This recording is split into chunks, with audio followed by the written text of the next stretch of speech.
Great. So welcome to our Leadership Roundtable with Michele Flournoy.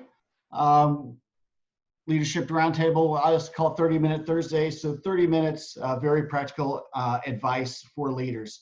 So a few rules of engagement as we begin. So first of all, use the chat room for questions and comments. That'll be our primary vehicle for questions and comments. And so just to make sure that everything is working properly in the chat, first go to your chat box and make sure that you click on everyone. So what you say, your comments, questions are getting out to the whole audience. So just go ahead and make sure that that's straight. And while you're in the chat room, please type in your first name and your location. So go ahead and do that. Type in first name and location. Our COO, Nicole Kaus, is monitoring the chat room, and she's going to let us know who folks are and where they're coming from. So Nicole, over to you. We have Faith from Minneapolis, Lisa from Vermont, John, Virginia, Gentry from DC, Tom from Annapolis, Candace from DC, Atlanta, Bloomington, Chicago, Aurora, Jan from Oregon, Brett from Alexandria, Eric from New Jersey. So we've got people from all over the US joining with us today. Fantastic. Thanks, Nicole. And for those of you just joining us, please complete the poll there. I'll leave it up for just another minute or so. Final rule of engagement, please keep your microphones on mute and cameras off while we go through this. Okay, so very briefly, I'm going to talk about what we're up to today. So goal and agenda. We're going to share lessons, best practices, and actionable advice so you can overcome obstacles and get results right away as you lead your team through the crisis. And of course, there's 3 essentials to doing this well: protecting your team, extending your runway, and pivoting successfully into the new normal and economic reboot as that hopefully begins to happen. Of course, putting together all of our content, all of our support is a great Strategic Leaders Academy team. Left to right, Eric Kober, Nicole Kaus, myself, Jeff Marquez, John O'Grady, and Tom Lucier. Not pictured here is our Chief Technical Officer, Lee Dorr. This picture, of course, is taken at Normandy, where we were with Michele and the members of the Center for New American Security Board of Directors. So this is a team that serves you to help you get the big things right: leadership, culture, and strategy. I'm going to end the poll now. So the most popular answer was scenario planning amidst uncertainty. So I'm going to share the results with you real quick. Scenario planning amidst uncertainty is the most popular answer. Next to that, boosting performance in my workplace team. So we'll be able to discuss all of those things here today with Michele. So like last time, I am going to share a set of pictures, and I'd like to know, just to ask you to type in the chat room, which picture best describes what you're going through right now, what you're feeling right now as you lead your team through the crisis. So these are the pictures. So in the chat room, just type in the picture that best represents what you're feeling right now as you lead your team through the crisis, and kind of what that brief description of what that picture means.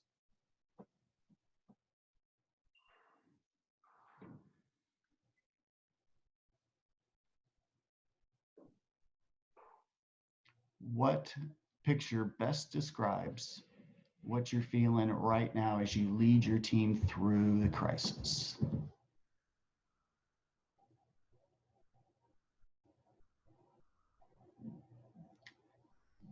I see we've got some answers coming in the chat. So Nicole, what do we see? Yeah, Lee says the sun.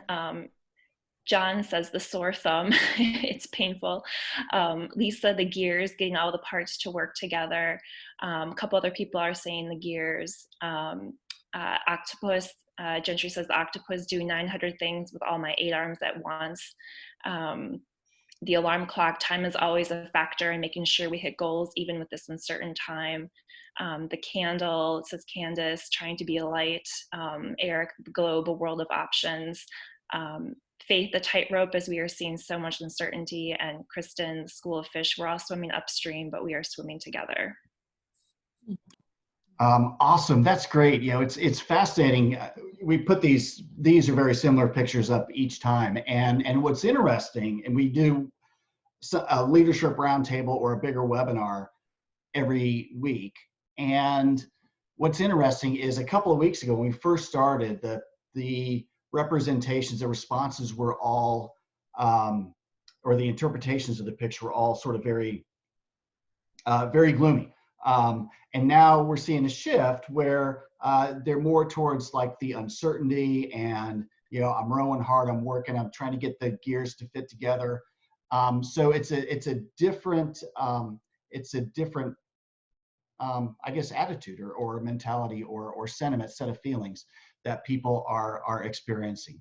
And I think part of the reason why is, you know, as we look at what we call the major crisis life cycle, you've got 3 things every leader needs to do: protect your team, extend your runway, pivot successfully into whatever the new normal is. And each major crisis, we looked at them from the bubonic plague all the way forward, tends to have 4 major stages: a react stage, you know, major adjustments, $2.2 trillion stimulus packages, lockdowns, et cetera. And then as more data comes in, leaders are able to make better decisions. And so you get into the adjust phase where people are now fine tuning rather than making sort of blunt instrument interventions. And then as you begin to get into a new normal, people are managing this new normal, and then folks figure out how to prosper. Of course, if you stare at the crisis too long and don't look forward, you're going to wind up missing these adjustments, and you're going to pivot too late, which means if you're on the yellow line, you may barely survive and take major like capital investments and interventions. If you're in the red line, like 1.8 million businesses, small businesses, after the 2008 financial crisis, you just simply don't make it. What, of course, we encourage leaders to do is to not only lead in the crisis, but to lead through the crisis, to look forward. So you're looking forward into the new normal, and that's going to help you stay on a green line or above, where you can really thrive and prosper. And to help us do that is the Honorable Michele A. Flournoy. So let me give a little bit of background on Michele. I know most of you know her, but this is awesome. So CEO and co-founder of West Exec Advisors, the former Undersecretary of Defense for Policy, the co-founder and former CEO of the Center for a New American Security. Michele serves on the boards of Booz Allen, Amida Technology Solutions, the Mission Continues, Spirit of America, U.S. Naval Academy Foundation, and CARE, among other boards and advisory roles, to include being advisor for us at SLA.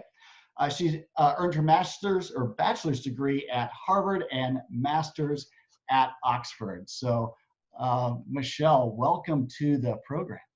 Thanks so much. It's great to be with you.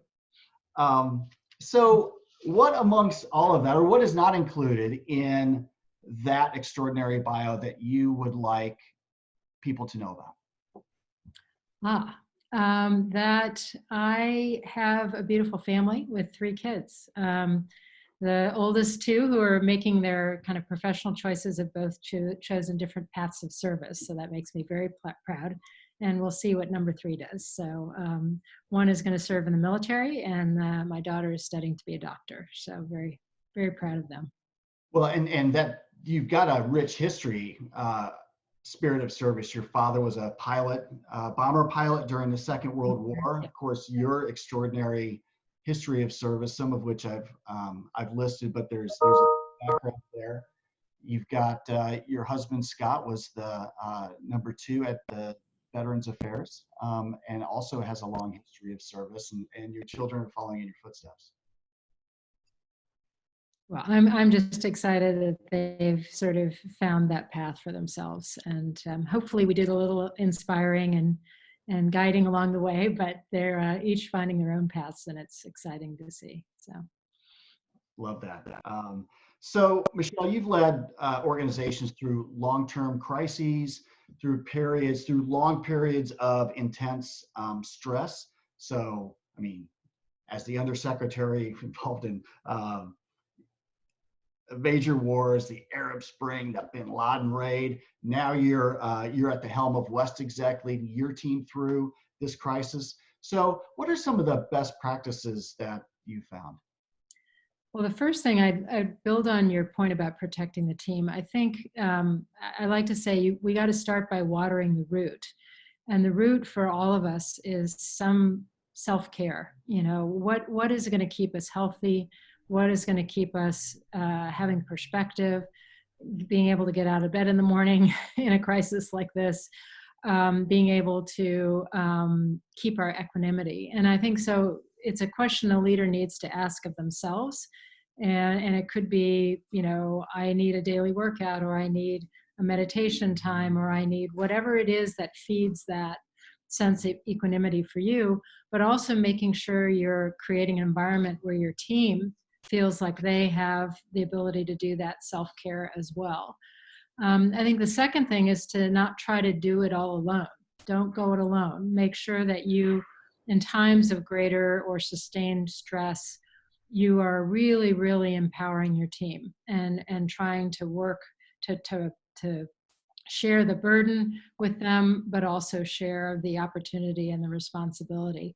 And obviously that requires really ramping up your communications to keep everybody aligned on vision, priorities, expectations for performance, delivery.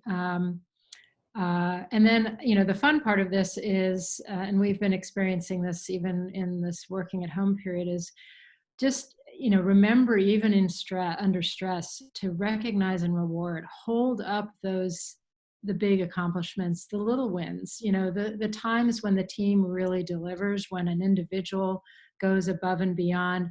It's a really important time to remember to take the time to celebrate those successes and those contributions. Even it's maybe even more important when you're under a lot of stress. I'd like to so those points, self-care, don't go it alone, communications, maintaining alignment, vision, mission, alignment, especially in a remote or distributed workplace, which is a huge challenge, and celebrate both the big and the little wins. Mm-hmm. I'd like to drill down a bit on the self-care. So, I mean, this is hard for a lot of leaders. I've struggled with it throughout my career because on the one hand, leaders who are servant leaders like you are really like want to give as much of themselves as possible to their teams. And we find a lot of leaders, and I've done this myself, you just sort of flame out. And so how do you find that balance where you're taking care of yourself and you're always present for people? Yeah, well, you know, the phrase, it's a marathon, not a sprint. It's actually not, it's a marathon with intervals. So, but if you exhaust yourself, you know, right away, you're no good to anybody. And that's what I realized. So I think, you know, you really have to be honest with yourself. It's a self-assessment of what do I need to stay healthy and stay energetic and stay sharp. And it's different things for different people. You know, I remember my special assistant and military assistant, you know, very quickly realized that if I'm coming in the morning grumpy, it's because I missed my workout. So I need to have a workout. That's part of that's just how I'm made up. I also need some kind of quiet time, whether it's meditation or reading or contemplating. I need something, and it doesn't have to, it could be 15 minutes a day, 20 minutes a day, but so for every person it's different. So, but you got to figure out what those things are. When I was in the Pentagon, my children were very young. Part of it was having, at least seeing my children for a little bit of waking time each day when I wasn't on the road. And I think sometimes the hard part of self-care is not just figuring it out. and if you can do it for yourself, but sometimes you have to ask for help to get it. So I had to sit down with Secretary Gates and tell him, I would love to do this job, but I have 3 young children and I'm going to travel a lot. And when I am home, if I don't have like an hour and a half in the evening with them, the wheels are going to come off the family bus and I'm not going to be any good to you. And so he was great. And we had this agreement that unless there was nuclear war or the equivalent, there was like a certain hour and a half that I would get off in most evenings. And then I'd be right back at it, after that. But that predictable time off, even if it's just a little bit, can go a long way, but you've got to have a conversation with your leadership and your team to get that. And then I tried to turn around and do the same thing for the folks working for me. What did they need? What were those few things that would really make a difference to keep them going? Right. So having your own kind of routine, predictable routine, things that you did that that boosted your energy, it sustained your energy. It could be exercise, it could be time to think. Normally, combination, of those time with your family, and then not only doing that for yourselves, but also helping your team think through that. We actually did a training session for all of our supervisors to how to have a conversation with your team to help each individual identify what it was that they needed to sustain the tempo. And then we had the manager's job was to make sure that people were cross-covering. For example, rather than have the whole office work 20 hours a day, there was a shift that really group of people who really wanted to come in early, but many of them were the military guys. So they would come in early, but we'd get them out the door, in the late afternoon. And then some of the other folks who would come in later, they would be the ones to stay in and cover into the evening. And so and somebody, if they have an older parent who is dealing with health issues and, they want to know that one Friday a month they can have an afternoon off when you can get them to doctor's appointments, and they want to know when that is. That's predictable. Whatever it is, it's going to be different for each individual, and it may change over time. But the power of delivering on that for people, it's amazing how much commitment and loyalty and appreciation just that little thing would generate for a team that was working very hard. There's a huge productive power in predictability when you give people that and that sense of reliability. I've got 2 more questions for Michele, and then if for the people on the call in the meeting, if you've got questions for Michele, just go ahead and type them in the chat room. And Nicole's monitoring that, and we're going to open it up in just a couple minutes for audience questions. So Michele, I was reading a Harvard Business Review article recently that said, companies tend to do a pretty good job of hiring a diverse workforce, but they do less well in the selections and promotions. So people have had a hard time just getting to that first rung. I mean, have you seen that? What's behind that? And what have you found that leaders can do to overcome that, so you're getting a diverse workforce promoted and selected in your organization? No, I do think there's been a lot of emphasis on hiring for diversity, and I was an advisor to one of the intelligence agencies that had a real diversity problem, and they were very good at hiring 50-50 gender equal classes.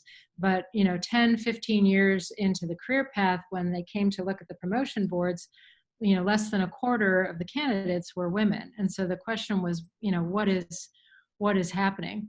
The first thing is, I do think sometimes in many organizations, what I call a mini-me culture takes hold, where people look to mentor or even sponsor people who remind them of their younger selves. And so if you're in an organization where the senior ranks are predominantly male or white or whatever the majority category is, if they have that mini-me culture, and it really infects mentorship, sponsorship, and even promotion, that diversity at the recruiting level is not going to last. It's not going to carry through as people go through the pipeline. So addressing that directly becomes important. The second thing is, I think there are a lot of people, both men and women, have, as they start to have families, there's some flexibility that's involved to enable them to both be new parents and good parents, and also continue to be high performers at work. But a lot of businesses struggle with how to create that flexibility, and how to do it equitably, and how to do it in a way that doesn't hurt people's promotion chances. In the military, for example, in the last 20 years, been a huge emphasis on deployment and how much operational time you've had in order to get promotion. That all obviously favors a certain profile over others. And then there's the issue of on-ramps and off-ramps. Say, at the agency you had, the CIA will put literally hundreds of thousands of dollars into training someone in their craft, whether it's being an analyst or being an operator. Say, someone 10 years in decide, okay, I'm going to go have my family. I have young children. I can't really balance this job, so I'm going to take time off. The agency was just letting them go, never to be seen again. Whereas you've made that huge investment. The woman may have had a couple of children, but she hasn't lost her brain. Investing in some on-ramps, like, how do I re-recruit her? How do I bring her back once her kids are in school and she has the bandwidth and the desire to work full-time again? And then I think also just celebrating diversity in terms of, it's not just a nice thing to have, it's not just a moral thing to do, it actually affects the performance of organizations. And you mentioned Harvard Business Review. They've done multiple studies showing that diversity affects quality of decision-making, bottom line performance of companies and organizations, and so forth. So this is really a must-have. So it's something that people really have to work hard on. So there are some people who will punch through a glass ceiling and then not let anybody else through. And one of the things that has always struck me about you in the, 11 years now that we've known each other, is how not only have you punched through glass ceilings, and we expect there are going to be a few more along the way, but you always pull people up through that glass ceiling too. And you do it in ways that avoid the mini-me challenges. So, what are your secrets to doing that? I guess I came early on, when you come in and out of government, I'm a policy wonk. I love having impact on policy, but it can be very ephemeral, that impact. It can change overnight with a new administration or with circumstance. I have found one of the most enduring, satisfying impacts one can have is mentoring others and growing other people and helping bring talent into the national security field. And so I find it incredibly rewarding. And so I do a lot of it. And men and women of different, generations. But I think that part of what we're aiming for is attracting the best talent to public service and to the national security space specifically. And you want a national security cadre that looks like America. We are a democracy after all. So if I can play a small role in making that happen, I will feel very, very happy about that. I know I've been a beneficiary of that mentoring, and it's helped make me a better version of myself, and I know that that's the same for many, many people that you mentor, and I appreciate that. I should say it goes both ways, Chris. You did a lot of mentoring of me on Afghanistan when we first met, so it's a two-way street. Nicole, I think we've got some, I see that there's some activity in the chat room. Do we have some questions? We don't yet, but I have a question. you know, for women leaders, it sometimes can be really intimidating, you know, to be in, you know, a room full of men. You know, you're the only one, and you know, sometimes it can be hard to build that confidence to, you know, speak your mind, and you know, as I think I've heard you say before, you know, speak truth to power. So I was wondering if you could just maybe talk about, you know, where you got your confidence from, and how you mentor other women to be confident in themselves. So I benefited greatly when I was early in my career from having a sort of tough love mentor who said a couple of things to me. He said, first of all, you know, because I was working on nuclear weapons and arms control issues at the time, which was like almost 99%, you know, male experts in the field. And I was always the only woman, and I was always the youngest person in the room. And this mentor said, you know, basically get over it. This is going to be the case for the next 10, 15, however long, you know, it's going to be the case for a long time until you and your generation change it. So stop minding it. Don't let it's a situational problem. It's out of your control. Let it be somebody else's concern. You don't worry about it. You're there, you deserve to be there, and you know, don't worry, you know, just don't pay attention to that. Don't spend mental time on that. And the second thing he said is, you know, you're very comfortable writing and analyzing and being the sort of staffer, but you have to find your voice. You have to speak up, and you have to do it in a way that's authentic and comfortable for you. And I think that was something that I really had to work on to gain that confidence. But I think the thing that, you know, that he really emphasized is, you don't have to do it the way somebody else did. You don't have to be the loudest. You don't have to be the first. You don't have to be the most dominant. You have to have a voice that is authentic to yourself, but have the confidence that you have something to say. And when you feel that there's something valuable you want to contribute, do it.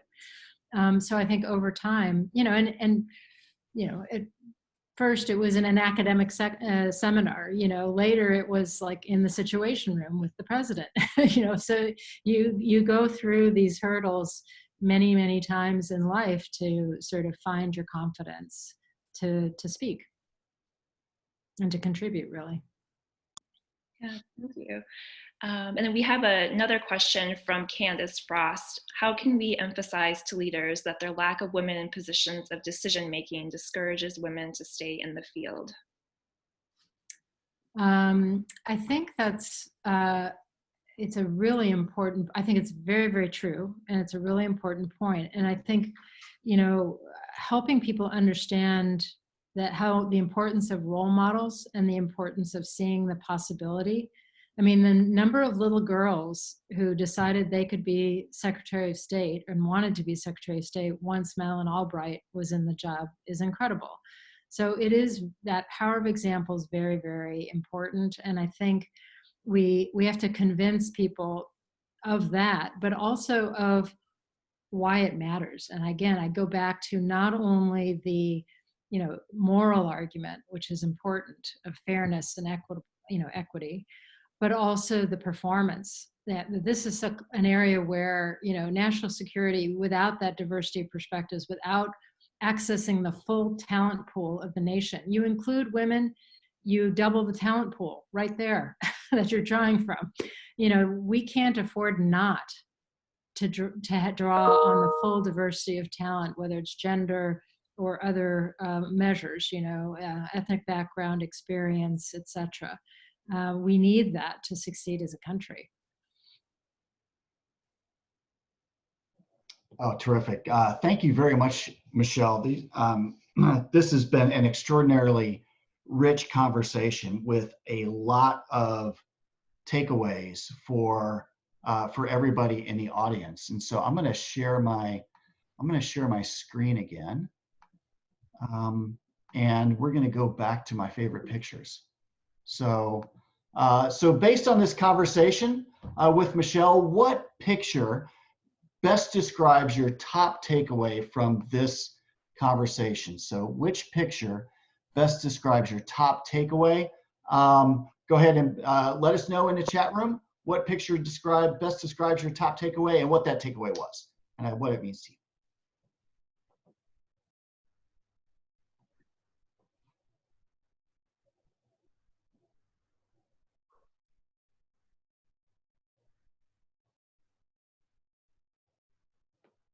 Go ahead and let us know in the chat room the picture that describes your top takeaway from today.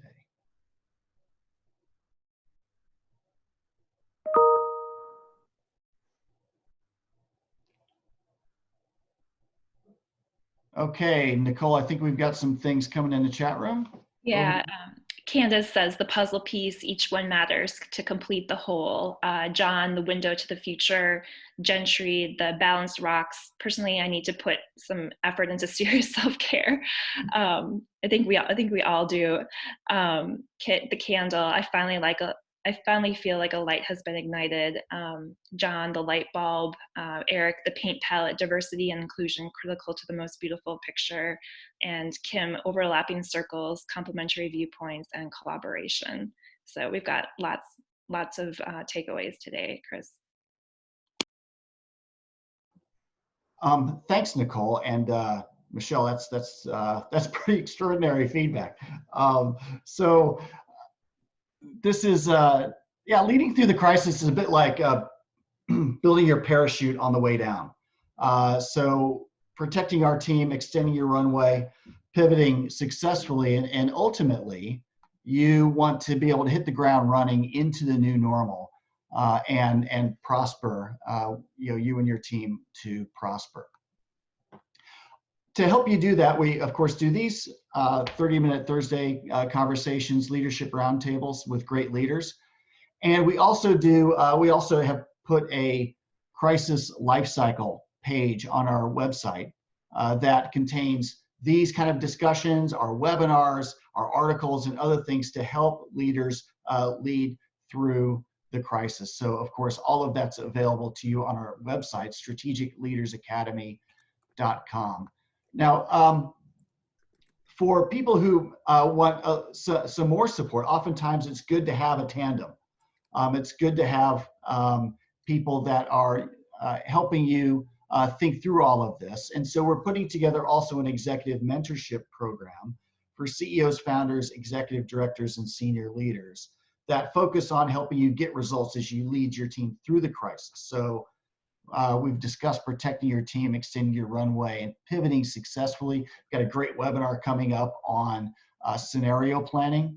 We'll also work on enhancing communication skills to build that confidence, reduce fear and anxiety. One of the things that you said in the polls today, to boost performance in a remote workplace and strengthen your culture so that you emerge from the crisis with an even stronger commitment to your new normal or to your common good based on how well you've led your team. So this mentor program is an 8-week program. We've got a set of assignments. And then in the discussions, in the weekly discussions, we're going to talk about how to remove obstacles that are in your way, how to plan action steps that get you immediate results. So if you're interested in learning more about an executive mentorship program, a peer group, a confidential peer group of CEOs, founders, executive directors, and senior leaders, just send me an email at chris@strategicleadersacademy.com, and we'll see if it's a good fit.